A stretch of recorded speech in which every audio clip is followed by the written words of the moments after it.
మనం ప్రాథమిక హక్కులని ప్రారంభించేటప్పుడే ఒక విషయాన్ని మీకు పదే పదే స్పష్టంగా చెప్తూ వచ్చాం. ప్రాథమిక హక్కుల గురించి చర్చ జరిగేటప్పుడే ఒక విషయాన్ని పదే పదే ప్రత్యేకంగా పేర్కొంటూ వచ్చాం. ఏంటి అంశం అనంటే, ప్రాథమిక హక్కులు అనేవి భారత రాజ్యాంగం ప్రసాదిస్తున్న ప్రాథమిక హక్కులు అనేవి ఒక రాజ్యాంగ పరంగానే కాకుండా వాస్తవంలో కూడా చాలా చాలా ప్రాధాన్యత కలిగినటువంటి అంశాలు. అందువల్లనే మీకు నిత్యం వారెవరైనా కావచ్చు, ఆ వ్యక్తులు ఎవరైనా కావచ్చు, ఆయన డాక్టర్ కావచ్చు, యాక్టర్ కావచ్చు, ఒక టీచర్ కావచ్చు, ఒక సామాన్యమైన పౌరుడు కావచ్చు, ఓ కార్మికుడు కావచ్చు, ఓ జర్నలిస్టు కావచ్చు, ఇంకెవరైనా కావచ్చు, ఎవరైనా ప్రాథమిక హక్కులు అనేవి ప్రతి వ్యక్తి ఖచ్చితంగా వినియోగించుకోవాల్సినవి, ఉపయోగించుకోవాల్సినవి. అందుకోసమే ప్రతి కాంపిటేటివ్ ఎగ్జామ్లో కూడా ప్రాథమిక హక్కులపైన పాలిటీ సబ్జెక్టుకు సంబంధించి చర్చిస్తున్నామంటే ప్రాథమిక హక్కులు చాలా చాలా ప్రాధాన్యత, ఇంపార్టెన్స్ కలిగి ఉన్నాయి. కాబట్టి ఆ ప్రాథమిక హక్కులకు సంబంధించిన ప్రతి విషయాన్ని కూడా సమగ్రంగా పరిశీలించాల్సిన బాధ్యత మనపై ఉంది. అందుకోసం నేను ఇక్కడ ఆ ప్రాథమిక హక్కులు ఎలాంటి స్వభావాన్ని కలిగి ఉన్నాయి, what is the nature of the fundamental rights, nature అంటే వాటి యొక్క నేచర్ ఎలాంటిది, వాటి స్వభావం ఎలాంటిది. ఎందుకంటే మనకి ఇక్కడ సిలబస్ గురించి మనం చర్చించేటప్పుడు ప్రాథమిక హక్కులు, ప్రాథమిక విధులు, ఆదేశిక సూత్రాలు, ఈ మూడు కూడా ఇంపార్టెన్సే. ప్రాథమిక హక్కులు, ప్రాథమిక విధులు, ఆదేశిక సూత్రాలు, ఈ మూడింటికి కూడా స్వాభావిక లక్షణాలు ఉంటాయి. మూడింటికి ఉంటాయి స్వాభావిక లక్షణాలు. మరి ఈ మూడింటికి స్వాభావిక లక్షణాలు ఉన్నప్పుడు మనం ఒక్కొక్క అంశానికి సంబంధించి స్వాభావిక లక్షణాల పైన మనకంటూ క్లారిటీ ఉండాలి. ఇక్కడ మనం ప్రాథమిక హక్కులకు సంబంధించిన స్వాభావిక లక్షణాల గురించి ఒకసారి పరిశీలిస్తే, ఫస్ట్ ఆఫ్ ఆల్ ఇవి స్వాభావిక లక్షణాల్లో సార్వత్రికమైనవి కావు.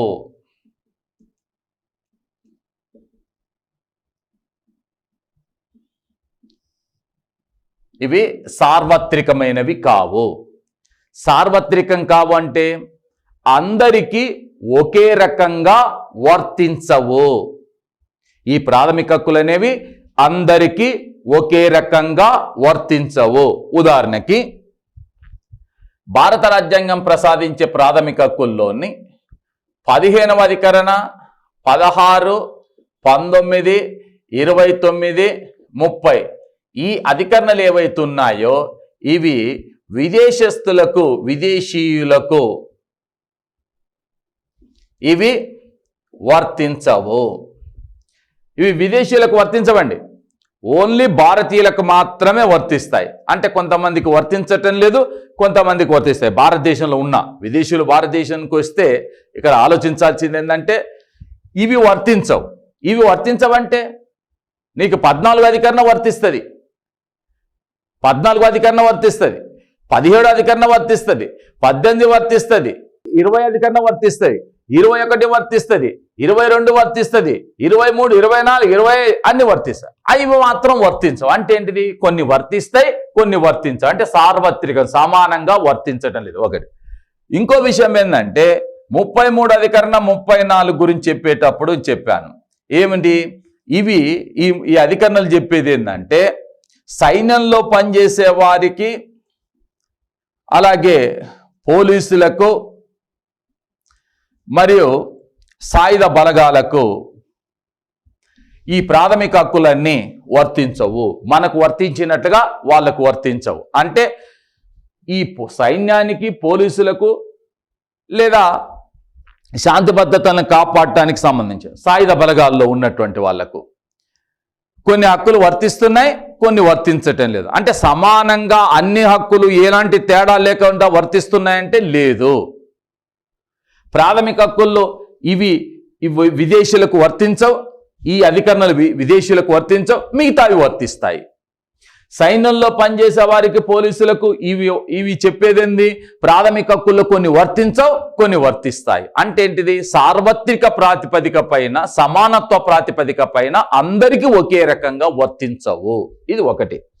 రెండోది ఏంటంటే ఇవి నిరపేక్షమైనవి కావు.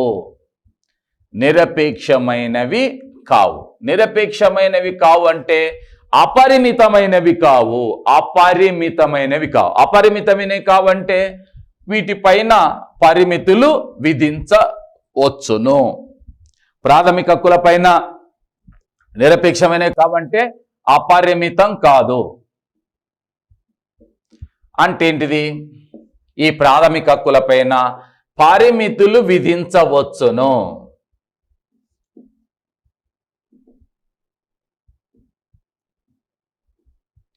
అంటే శాంతి భద్రతలకు భంగం కలిగినప్పుడు, హింస ప్రజ్వరిల్లినప్పుడు, దేశ సార్వభౌమత్వానికి భంగం కలిగినప్పుడు, ఇతరుల పరువు మర్యాదలకు భంగం కలిగే పరిస్థితి ఉన్నప్పుడు ప్రాథమిక హక్కులపైన పరిమితులు విధించే అవకాశం ఉంటుంది.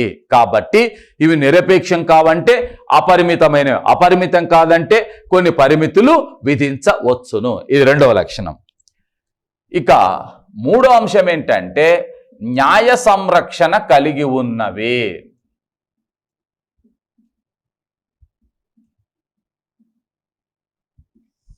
మనం ఇంతకుముందు చెప్పిన క్లాస్ మొత్తంలో కూడా అదే విషయాన్ని వివరించినాం. ప్రాథమిక హక్కులకు న్యాయ సంరక్షణ ఉంది అంటే అర్థం ఏంటిది? ప్రాథమిక హక్కులు ప్రతి పౌరుడు పొందవచ్చును. రాజ్యాంగం ఈ దేశంలోని ప్రజలందరికీ కుల, మత, వర్గ, వర్ణ, స్త్రీ పురుష తేడా లేకుండా మనందరికీ ప్రాథమిక హక్కులని రాజ్యాంగం ఇచ్చింది. వాటిని మనం పొందవచ్చు. ఒకవేళ ఏ పరిస్థితుల్లోనైనా మన హక్కులను మనం పొందలేకపోయినప్పుడు, లేక వాటికి భంగం కలిగినప్పుడు మనం ఎక్కడికి వెళ్తున్నాం? సుప్రీంకోర్టుకు కానీ హైకోర్టుకు కానీ వెళ్తున్నాం. మరి సుప్రీంకోర్టు, హైకోర్టుకు ఎందుకు వెళ్తున్నాం? అయ్యా వీటికి రక్షణ కల్పించండి, వీటిని అమలు పరచండి అని మనం వెళ్తున్నాం. వెళ్ళినప్పుడు కోర్టు ఏం చేస్తుంది? వాటి రక్షణ కోసం న్యాయస్థానాలు రిట్లు జారీ చేస్తాయి, ప్రభుత్వాన్ని ఆదేశిస్తాయి. ఫలానా వాని హక్కును కాపాడు అని ఆదేశిస్తాయి. ఫలానా వాడి యొక్క హక్కులని సంరక్షించండి అని ఆదేశిస్తాయి. అంటే మన హక్కులు ఎవరి ద్వారా సంరక్షించబడుతున్నవి? సుప్రీంకోర్టు, హైకోర్టు ద్వారా సంరక్షించబడుతున్నాయి. సుప్రీంకోర్టు, హైకోర్టు ద్వారా సంరక్షించబడుతున్నాయి అంటే కోర్టులు అంటే న్యాయస్థానాల ద్వారా సంరక్షించబడుతున్నాయి. కాబట్టి ప్రాథమిక హక్కులకు ఏ సంరక్షణ ఉంది? న్యాయ సంరక్షణ ఉంది. న్యాయ సంరక్షణ ఉంది. తర్వాత వీటిని సస్పెండ్ చేయవచ్చును.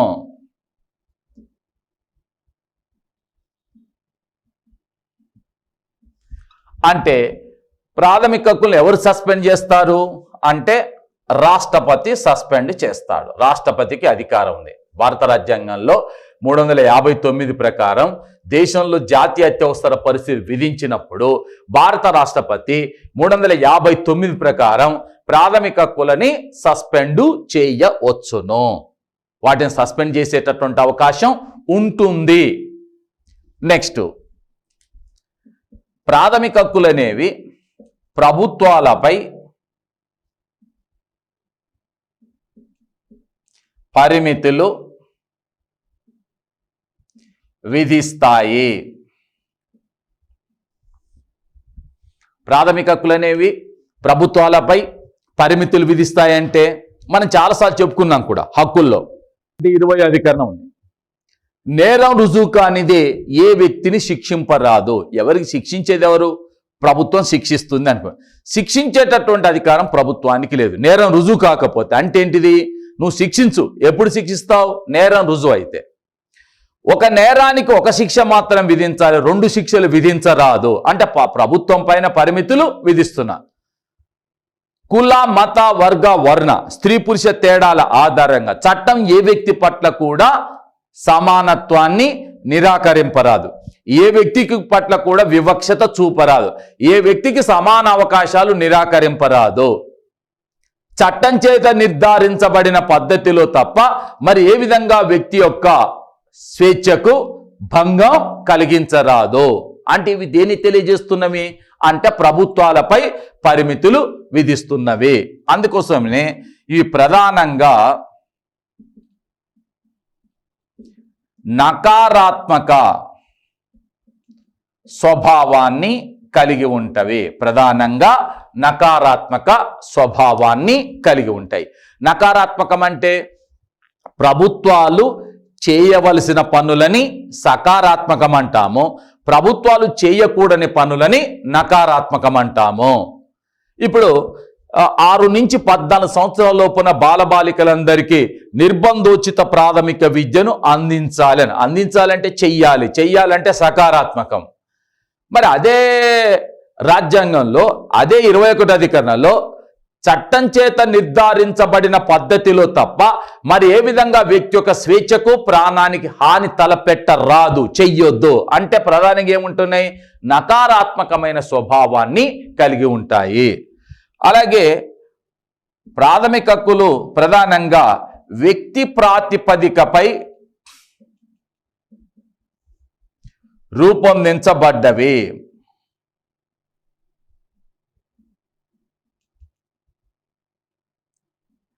మీరు ఒకసారి చూడండి, అంటే ప్రాథమిక హక్కుల గురించి మనం చెప్పేటప్పుడు ప్రాథమిక హక్కులైన ప్రధానంగా వ్యక్తి ఆధారం చేసుకొని రూపొందించబడ్డవి. ఉదాహరణకి నేను వాటిని మళ్ళీ మీకు చెప్తాను.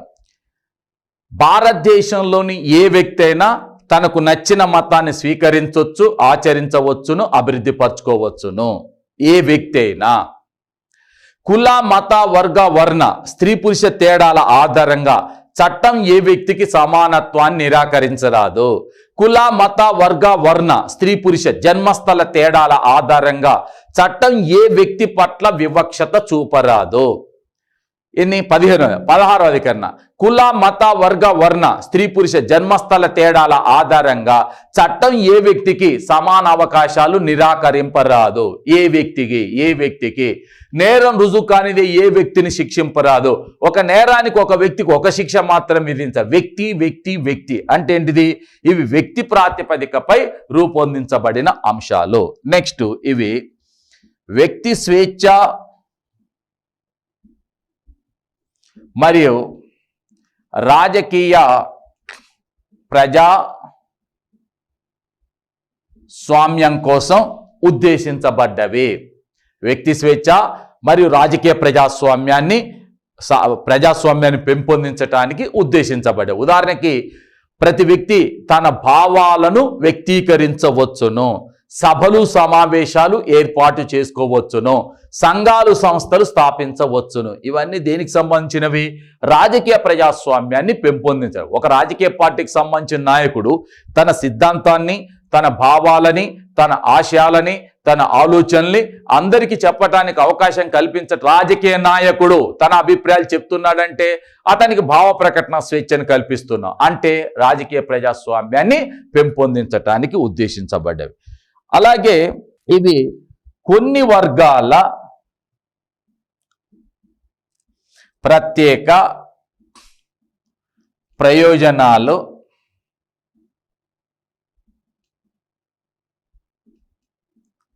సంరక్షణ కోసం ఉద్దేశించవి. కొన్ని వర్గాల ప్రజలు, కొన్ని వర్గాల ప్రజలు అనంటే నీకు భారత రాజ్యాంగం ప్రసాదించే ప్రాథమిక హక్కులను తీసుకున్నప్పుడు కొన్ని అంశాలు ఉన్నాయి.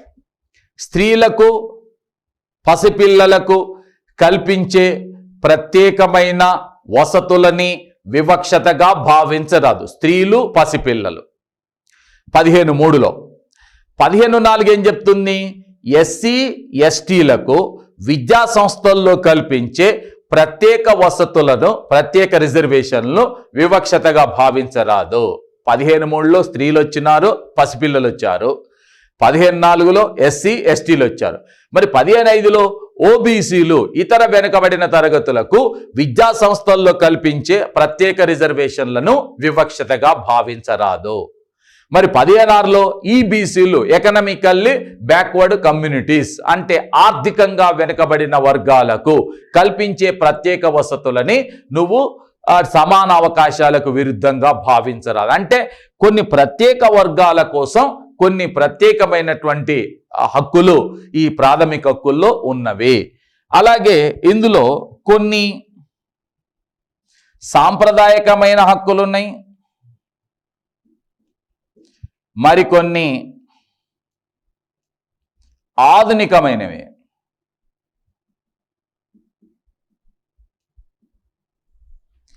అంటే ఇక్కడ హక్కులకు సంబంధించి కొన్ని సాంప్రదాయకమైన హక్కులు ఉన్నాయి, కొన్ని ఆధునికమైన హక్కులు ఉన్నాయి. సాంప్రదాయకమైన హక్కులు అంటే ఇప్పుడు మతం ఉంది. మతం అంటే మనిషికి వెనకాలో ముందో మతం ఉద్భవించింది, మత స్వాతంత్ర హక్కు ఉంది, అది చాలా సాంప్రదాయకమైన హక్కు. మరి పీడనాన్ని నిరోధించే హక్కు, సమానత్వ హక్కు ఆధునికమైన. తరతరాల నుంచి సమాజంలో అసమానతలు ఉన్నాయి, ఆ అసమానతలని రూపుమాపి సమానత్వం తీసుకురావాలని చెప్పేది ఆధునికమైన హక్కు.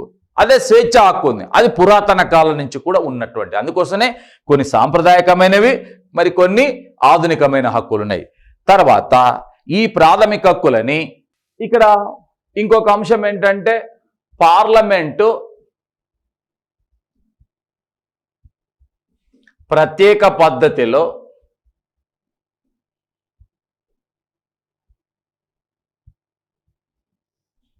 సవరిస్తుంది. జనరల్గా భారత పార్లమెంటు చట్టాలు చేసేటప్పుడు పార్లమెంటు సాధారణ మెజార్టీతోనే చట్టాలు చేస్తుంది. ఒకటి, భారత రాజ్యాంగంలోని కొన్ని విషయాలను సవరించేటప్పుడు కూడా పార్లమెంటు సాధారణ మెజార్టీతోనే సవరిస్తుంది. కానీ ప్రాథమిక హక్కులను సవరించేటప్పుడు పార్లమెంట్ అనేటటువంటిది ప్రాథమిక హక్కుల సవరణ చేసేటప్పుడు 2/3 వంతు ప్రత్యేక మెజార్టీతో సవరిస్తుంది. అంటే అర్థం ఏంటిది? ప్రాథమిక హక్కులు అనేటటువంటివి సవరించబడతాయి. ఎవరి చేత సవరించబడతాయి? పార్లమెంట్ చేత సవరించబడతాయి. ముందు కూడా మళ్ళీ చాలా సందర్భాల్లో దాన్ని రిపీటెడ్గా చెప్తున్నాను, అది గుర్తుంచుకోవాలి. ప్రాథమిక హక్కుల సంరక్షణ బాధ్యత న్యాయస్థానాలది, ప్రాథమిక హక్కుల అమలు బాధ్యత ప్రభుత్వాలది, ప్రాథమిక హక్కుల సవరణ బాధ్యత పార్లమెంటుది. పార్లమెంట్ ఎలా సవరిస్తుంది? ప్రత్యేక మెజార్టీతోని సవరిస్తుంది. ప్రత్యేక మెజార్టీతోని ప్రాథమిక హక్కులని పార్లమెంట్ సవరిస్తుంది. మరి ప్రాథమిక హక్కులపై పరిమితులు విధించేది ఎవరు అంటే ప్రభుత్వాలే. ప్రాథమిక హక్కులను సస్పెండ్ చేసేది ఎవరు? రాష్ట్రపతి. ఇవన్నీ మీకు క్లారిటీగా ఉండాలి, అందుకోసమే మళ్ళీ మళ్ళీ చెప్తున్నా. సో ఇవి భారత రాజ్యాంగం ప్రసాదించే ప్రాథమిక హక్కులకు సంబంధించిన స్వాభావిక లక్షణాలు, వాటి యొక్క స్వభావం ఇది. స్వభావం, ప్రాథమిక హక్కుల యొక్క స్వభావం ఇది. అంటే ఇవి సార్వత్రికం కావంటే అందరికీ ఒకే రకంగా వర్తించవు, అందరికీ సమానంగా వర్తించవు. ఎందుకంటే ఈ హక్కులు కొందరికి ఒక రకంగా వర్తిస్తాయి, మరి కొందరికి మరొక రకంగా వర్తిస్తాయి. విదేశీయులకు కొన్ని వర్తిస్తాయి, కొన్ని వర్తించవు. అదేవిధంగా సైన్యంలో పనిచేసే వారికి కొన్ని హక్కులు వర్తిస్తాయి, కొన్ని వర్తించవు.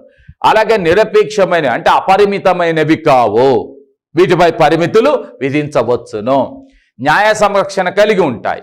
ప్రాథమిక హక్కులకు భంగం కలిగితే వాటిని సుప్రీంకోర్టు, హైకోర్టు అనే కోర్టులు, న్యాయస్థానాలు సంరక్షిస్తాయి కాబట్టి వాటికి న్యాయ సంరక్షణ ఉంది. సస్పెండ్ చేయవచ్చును. జాతీయ అత్యవసర పరిస్థితుల్లో భారత రాష్ట్రపతి వీటిని తాత్కాలిక ప్రాతిపదికపై సస్పెండ్ చేయవచ్చును. ప్రభుత్వాలపై పరిమితులు విధిస్తాయి. ప్రభుత్వాలు ఏ పనులు చేయవచ్చు, ఏ పనులు చేయకూడదనే అంశానికి వచ్చినప్పుడు అనేక పరిమితులని ప్రాథమిక హక్కులు అనేక పరిమితులని ప్రభుత్వాలపై విధిస్తాయి. అదేవిధంగా ప్రధానంగా నకారాత్మక అంటే ప్రాథమిక హక్కులు ఎక్కువ శాతం ప్రభుత్వాలు ఏ పనులు చేయకూడదో తెలియజేసే అంశాలు ఎక్కువగా ఉన్నాయి. ప్రభుత్వాలు ఏ పనులు చేయకూడదో తెలియజేసేట. ఇప్పుడు మనం భారత రాజ్యాంగం ప్రసాదించేటటువంటి ప్రాథమిక హక్కులు ఏవైతే ఉన్నాయో ఇవి అపరిమితమైనవి కావు, పరిమితమైనవి అన్నాం. అంటే ప్రాథమిక హక్కులపైన పరిమితులు విధించవచ్చును. ప్రాథమిక హక్కులపైన పరిమితులు విధించవచ్చును. మరి పరిమితులు ఎవరు విధిస్తారు, ఎలాంటి పరిమితులు విధిస్తారు అనుకున్నప్పుడు పరిమితులు ప్రధానంగా 3 రకాలు. ఒకటి రాజ్యాంగబద్ధమైన పరిమితులు,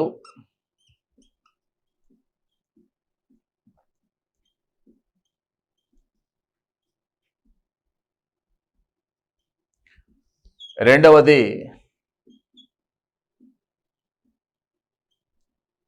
చట్టబద్ధమైన పరిమితులు,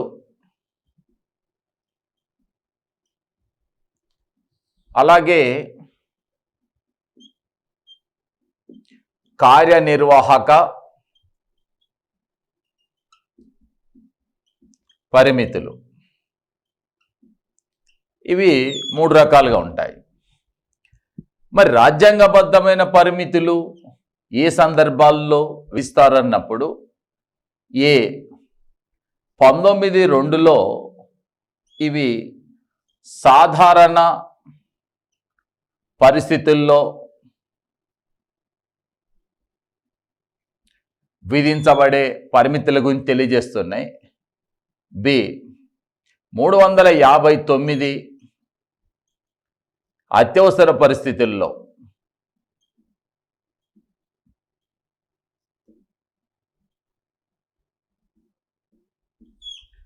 పరిమితులు విధించడానికి సంబంధించిన అంశాన్ని పేర్కొంటున్నాయి.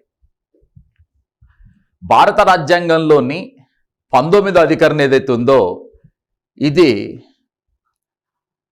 ప్రాథమిక హక్కులపైన సాధారణ పరిస్థితుల్లో కూడా పరిమితులు విధించవచ్చును.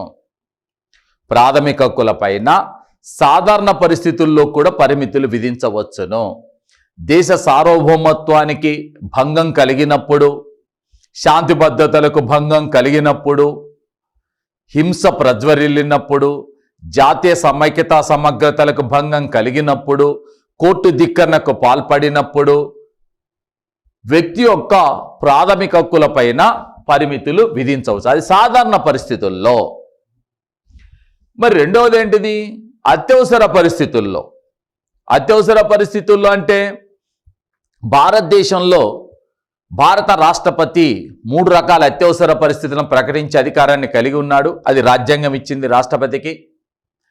మరి రాష్ట్రపతి జాతీయ అత్యవసర పరిస్థితిని విధించినప్పుడు భారత రాష్ట్రపతి మన దేశంలో జాతీయ అత్యవసర పరిస్థితిని విధించినప్పుడు భారత రాజ్యాంగంలోని ప్రాథమిక హక్కులని సస్పెండ్ చేయవచ్చును. వీటిని 20, 21 తప్ప, జీవించే హక్కుని 20 అధికరణ తప్ప మిగతా వాటిని సస్పెండ్ చేయవచ్చు. సరే 17, 23, 24 సస్పెండ్ చేయకూడదు, చేయరు, ఎప్పుడు చేయరు, కానీ సస్పెండ్ చేయవచ్చు. సస్పెండ్ చేసే అధికారం రాష్ట్రపతికి ఉన్నది. అది రాజ్యాంగ పరంగానే పరిమితులు విధించటానికి అవకాశం ఉన్న అంశం. ఇది అత్యవసర పరిస్థితుల్లో. ఇది కూడా రాజ్యాంగ పరంగానే సాధారణ పరిస్థితుల్లో కూడా ప్రాథమిక హక్కులపైన పరిమితులు విధించవచ్చును. ఇక రెండవది చట్టబద్ధమైన పరిమితులు. కొంచెం అది నేను ఎక్కువ ఎక్స్ప్లెయిన్ చేయాల్సి ఉంటుంది కాబట్టి ఫస్ట్ ఒక చిన్న అంశం చెప్పేసి మిగతా వాటిలోకి వెళ్దాం. కార్యనిర్వాహకపరమైన పరిమితులు అంటే ఇక్కడ 144 సెక్షన్ విధించటం కానీ, లేక కర్ఫ్యూ విధించటం కానీ, లేక నిషేధపు ఆజ్ఞలు విధించటం కానీ, అలాగే కనిపిస్తే కాల్చివేత. ఇది ముఖ్యంగా కనిపిస్తే కాల్చివేత అని అంటే shoot at site orders issue చేయటం. ఇవి కొన్ని ప్రత్యేక పరిస్థితుల్లో ఇలాంటి ఆర్డర్స్ కూడా ఇస్తారు.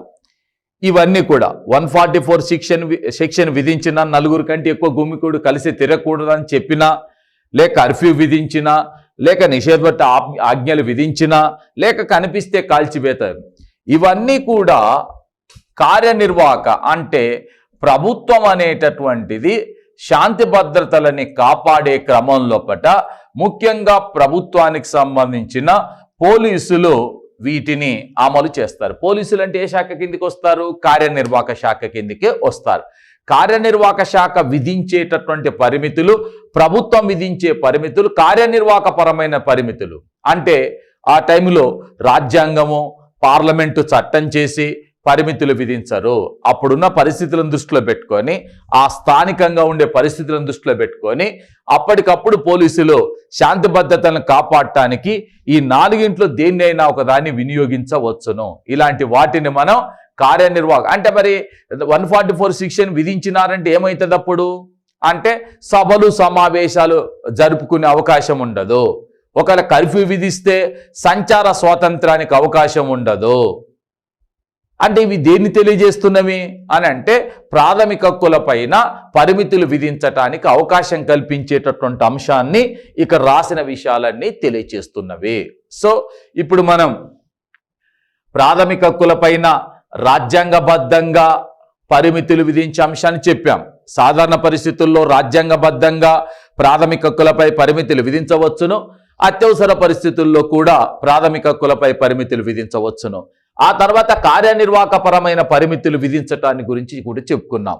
నెక్స్ట్ చట్టబద్ధమైన పరిమితులు అంటే పార్లమెంటు కావచ్చు లేక రాష్ట్ర శాసనసభ కావచ్చు చట్టం చేసి పరిమితులు విధించటానికి అవకాశం కల్పించే అంశాలు కూడా ఉన్నవి.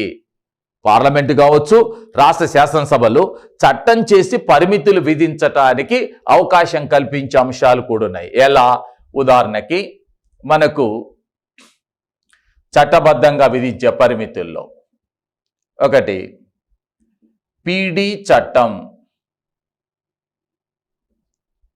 ఇది 1950లో ఈ పీడీ చట్టాన్ని ప్రవేశపెట్టారు. పీడీ చట్టం అంటే preventive detention act. Preventive detention act నివారక నిర్బంధ చట్టం. అంటే నేరం జరగబోతుందేమోనన్న అనుమానంతోని లేక ఆలోచనతోని ఆ నేరానికి కారకుడు అవుతాడనుకున్న వ్యక్తిని ముందుగానే నిర్బంధించటానికి అవకాశం కల్పించే చట్టమే పీడీ చట్టం. ఇది 1950లో తీసుకొచ్చారు.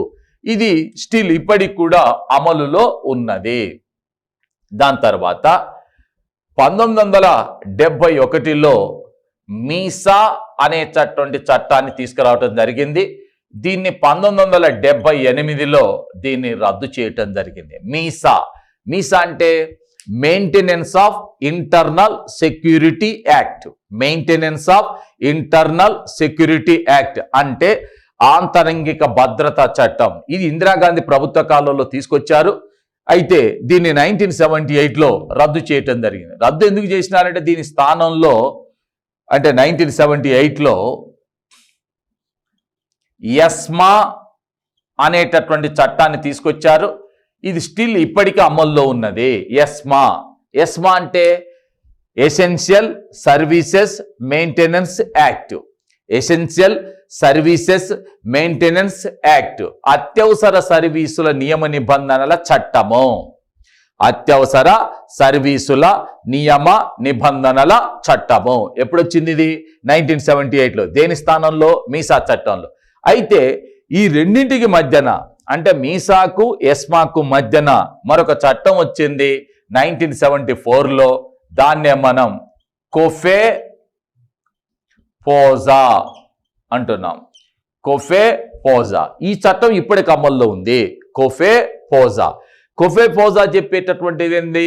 Conservation of foreign exchange and prevention of smuggling act.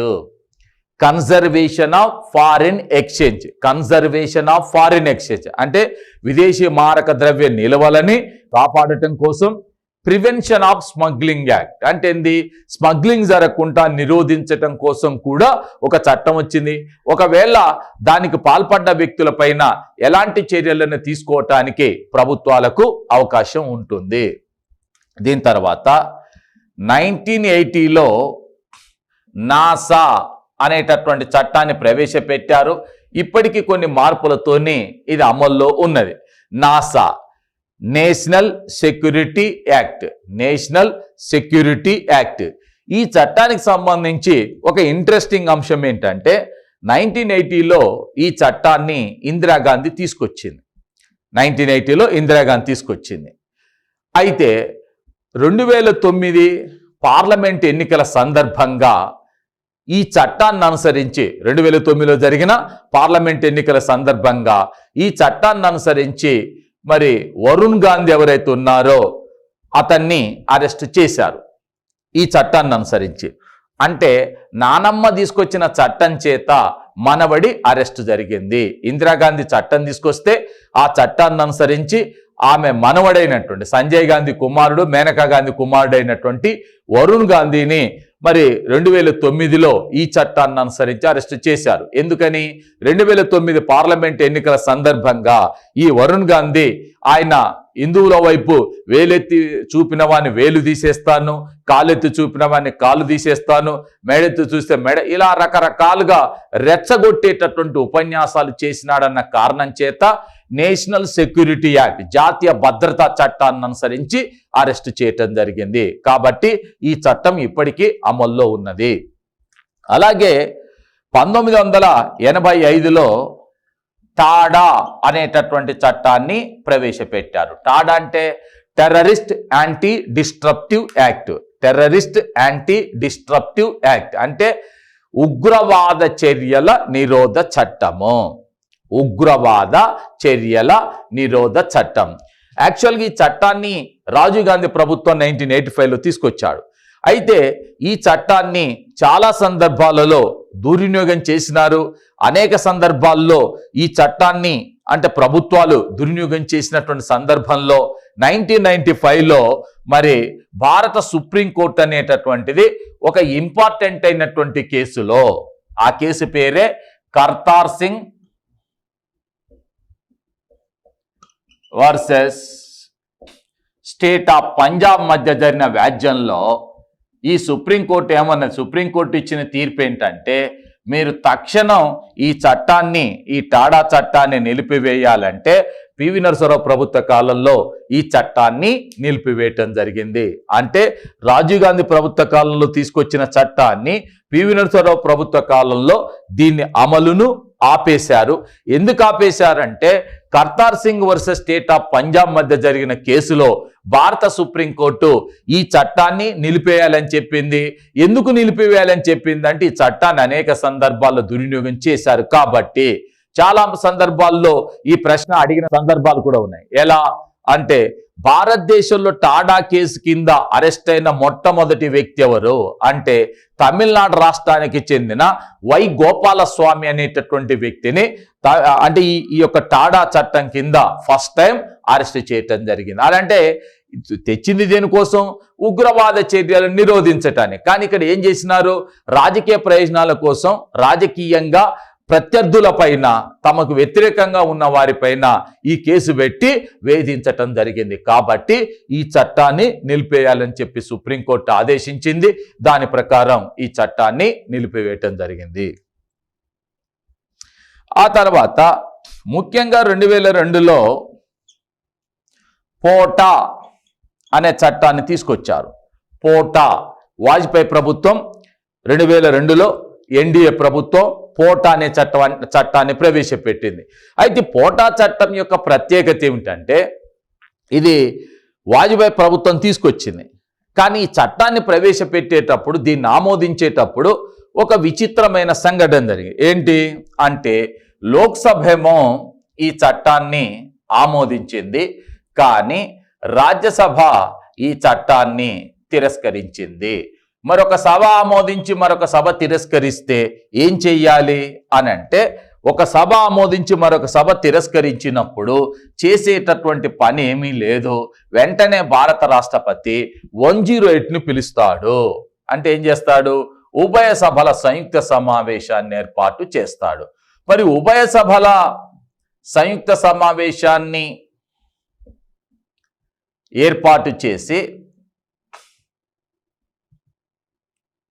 దీనిపైన ఓటింగ్ జరిపితే ఈ సంయుక్త సమావేశంలో ఈ పోటాకు సంబంధించిన బిల్ ఏదైతుందో ఇది నెగ్గింది. ఆ తర్వాత రాష్ట్రపతికి పంపించారు. రాష్ట్రపతి ఈ యొక్క బిల్లుని కేఆర్ నారాయణ్ దీన్ని ఆమోదించిండు. ఆమోదించటంతో ఈ చట్టం అమల్లోకి వచ్చింది. కానీ 2004లో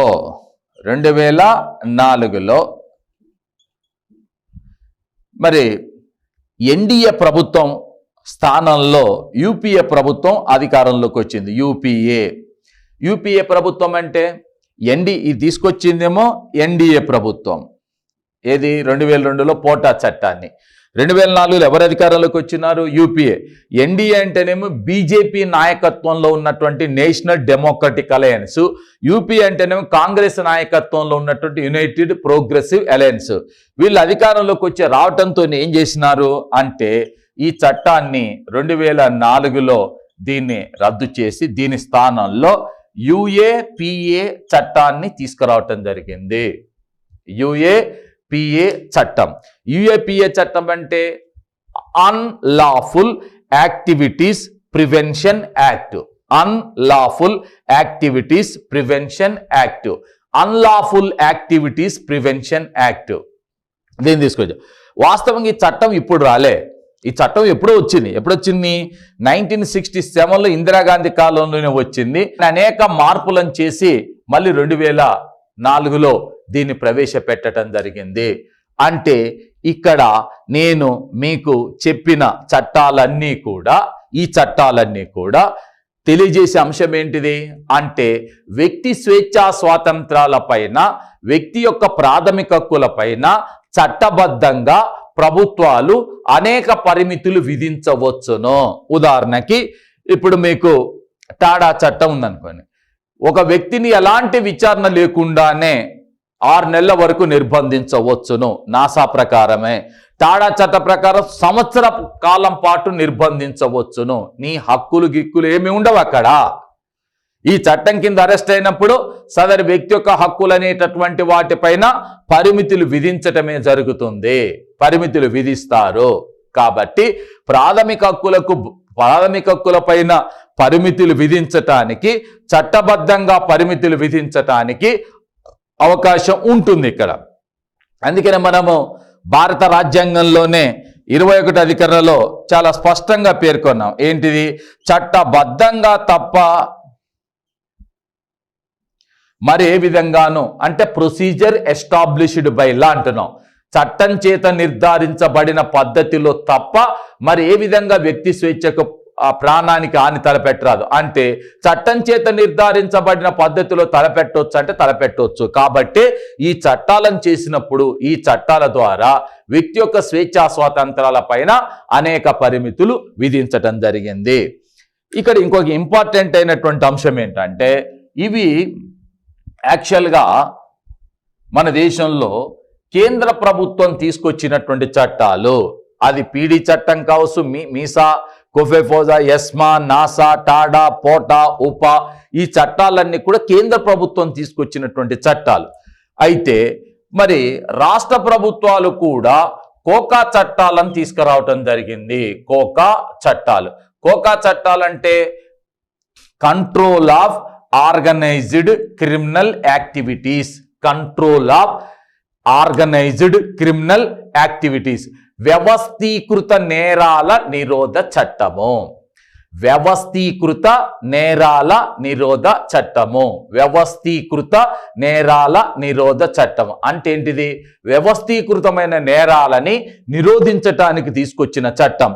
ఏ రాష్ట్రం తీసుకొస్తే దాన్ని ఆ రాష్ట్రం యొక్క కోకాగా పేర్కొంటాం. ఒకవేళ గుజరాత్ తీసుకొస్తే దీన్ని గూకోకా చట్టం అంటాము. ఒకవేళ మహారాష్ట్ర తీసుకొస్తే దాన్ని మోకా చట్టం అంటాము. ఒకవేళ ఏపీ తీసుకొస్తే ఏపీ కోకా చట్టం అంటాము. ఒకవేళ తెలంగాణ తీసుకొస్తే తెలంగాణ కోకా చట్టం అంటాము. అంటే ఏ రాష్ట్ర అంటే ఇక్కడ ఒకటి ఉంది, మీకు ఐడియా ఉండాలి. శాంతి భద్రతలు అనే అంశం రాష్ట్ర జాబితాలో ఉంది.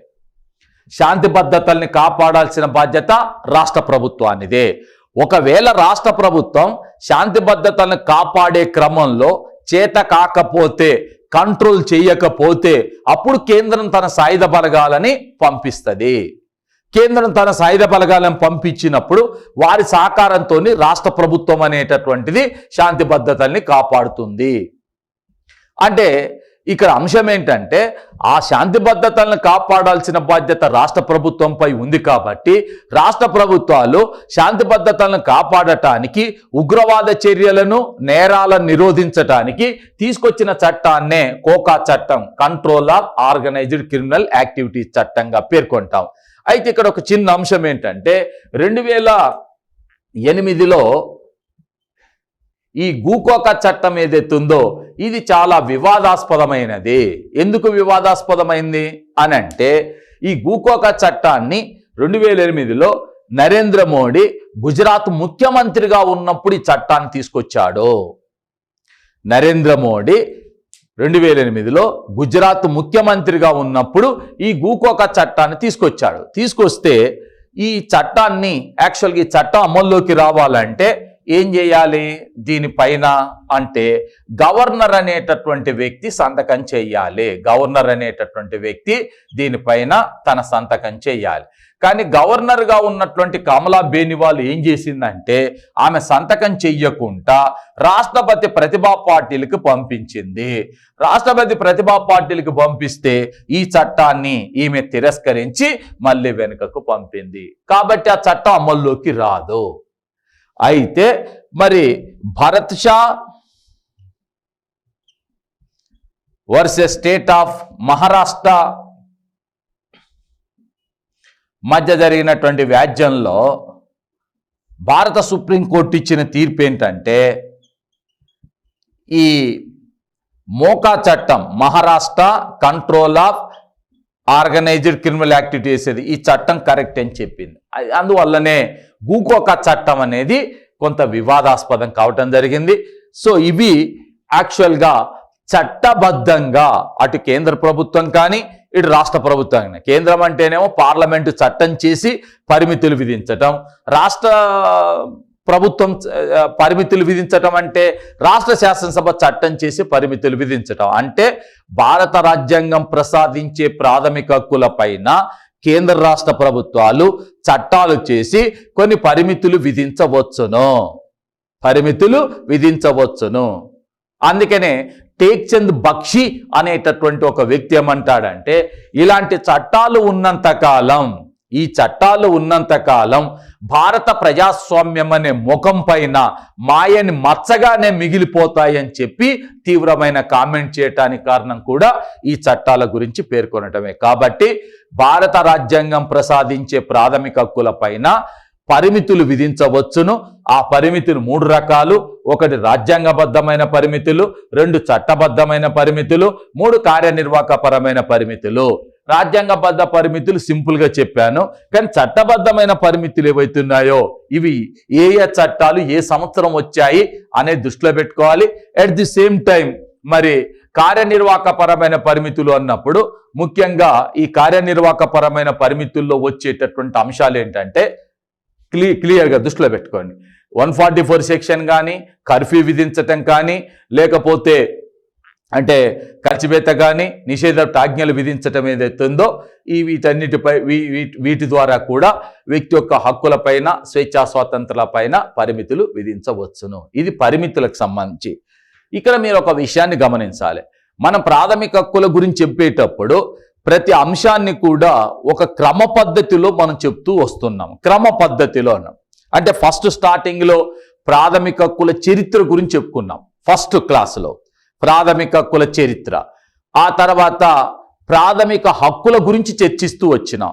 ప్రాథమిక హక్కులంటే రాజ్యాంగంలోని 12 నుంచి 35 వరకు ఉన్నటువంటి అధికరణలో పొందుపరిచిన హక్కుల గురించి చెప్పాం.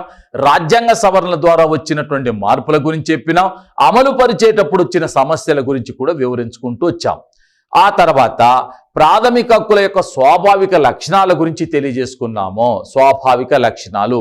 ఇప్పుడు ప్రాథమిక హక్కులపై ఉండేటటువంటి పరిమితుల గురించి కూడా మనం చర్చిస్తున్నాము.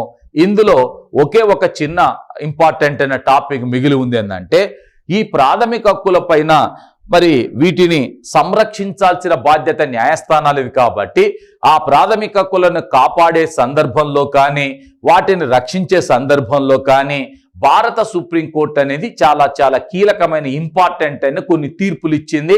ఆ తీర్పుల పైన కూడా మనకు ఒకసారి అవగాహన పెంచుకుంటే ప్రాథమిక హక్కులకు సంబంధించి ఎలాంటి ప్రశ్న వచ్చినా కూడా మనం చేయగలుగుతాము. అంటే అలాంటి కాన్ఫిడెన్స్ అనేటటువంటి మనకు ఉంటుంది. ప్రాథమిక హక్కుల పైన నేటి వరకు ఈ దేశ అత్యున్నత న్యాయస్థానమైన సుప్రీంకోర్టు ఇచ్చిన తీర్పులు ఆ ప్రాథమిక హక్కులని కాపాడటానికి, విస్తరింపజేయటానికి అనేక కీలకమైన తీర్పులు ఇచ్చింది. ఆ తీర్పుల పైన కూడా మనకు ఎంతో కొంత అవగాహన ఉంటే దానిపైన ఏ ప్రశ్న వచ్చినా కూడా మనం చేయటానికి సిద్ధంగా ఉంటాము.